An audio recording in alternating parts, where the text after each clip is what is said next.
Njeru grew up in the rural hills, poor but hopeful. His hands were calloused from farming, his nights filled with prayer, and his dreams carried him beyond the dusty paths.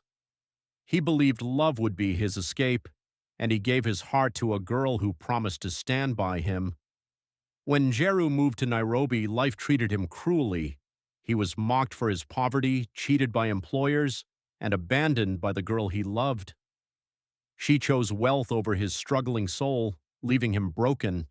Nights of hunger and humiliation carved scars into his spirit. He spent recklessly, chasing quick pleasures to numb the pain, but each coin vanished like smoke. Betrayal became his teacher.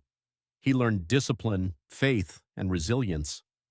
He worked tirelessly, saving every shilling, building slowly from nothing.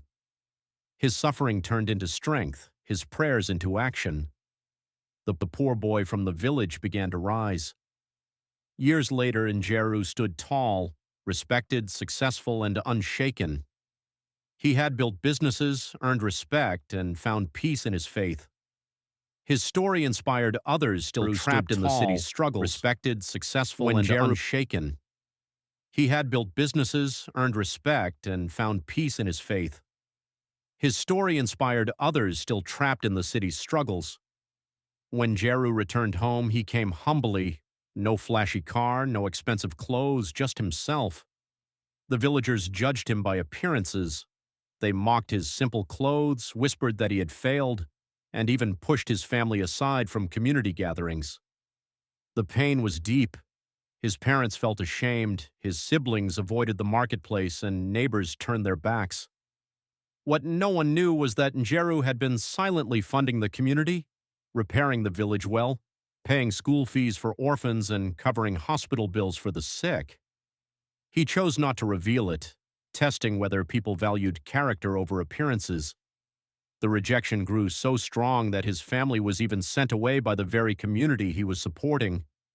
Later, when the truth of his achievements spread, the businesses he built, the lives he touched, the respect he earned in the city, the same villagers who mocked him began to admire him.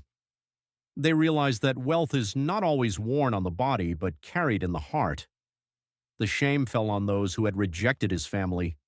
The same voices that laughed now praised. The same hands that pushed them away now reached out for help.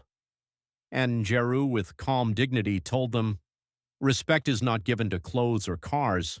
Respect is given to the heart that serves." From that day, his family stood tall, no longer mocked but honored. The same girl who betrayed him years ago returned, broken by the emptiness of chasing money. She begged for forgiveness, pleading to be part of his new life. Njeru forgave her, but he did not take her back. He had learned that love without loyalty is empty, and respect cannot be begged for. It must be earned.